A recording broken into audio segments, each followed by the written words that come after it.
بە مەبەستی ئاگادارکردنەوەی هاوڵاتیان و ڕایگشتی لەسەر بابەتی کۆتایی هاتنی ماوەی تۆمارکردنی چەکی ئاگرین و ڕوونکردنەوەی وەزارەتی ناوخۆ سەبارەت بە بڕگەی یەکەم لە مادەی 12 یاسای چەک ژمارە 2 ساڵی 2022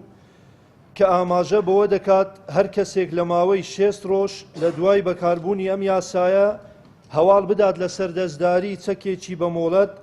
لە سزا دەبوردرێت و دەسەڵاتی مۆڵەتدان دەتوانێت بە حکومەکانی ئەم یاسایە مۆڵەتی پێ بدات کە ئەم 6 ڕۆژە لە بەرواری 22 هەفتی 2023 دەستی پێ کردووە و پێشتریش هاوڵاتیان لەمە ئاگادار کراونەتەوە. دوای ئەوەی لە ماوەی ساڵی ڕابردوو لە ڕێیکردنەوەی 90 بنکەی تۆمارکردنی چەکی ئاگرینەوە بنکەکانی پۆلیس زیاتر لە 17,000 چەکی هاوڵاتیانیان تۆمار کردووە و پسوولەی تۆماریان بە هاوڵاتی داوە. لە 22 تەمووزی 2023 یاسای چەک ژمارە 2 ساڵی 2022 کەوتە بواری جێبەجێکردنەوە. لە ئێستادا هاوڵاتیان ئەوانەی چەکەکانیان تۆمار نەکردووە و مۆڵەتی دەستداری یان هەڵگرتنی چەکیان نییە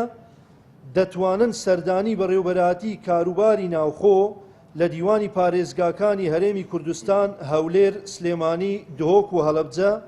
یان لە دیوانی ئیدارە سربەخۆکانی گەرمیان، ڕاپەڕین، سۆران، زاخۆ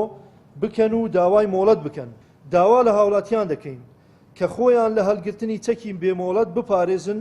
چونکە دەسەڵات دراوەتە پۆلیس و ئاسایش و هێزە ئەمنیەکانی دیکە کە لە هەبوونی زانیاری دەربارەی چەکی بێمۆڵەت ڕێو شوێنی پێویست بگرنە بەر و لەگەڵ دەست بەسەرکردنی هەر پارچە چەکێکی بێمۆڵەت.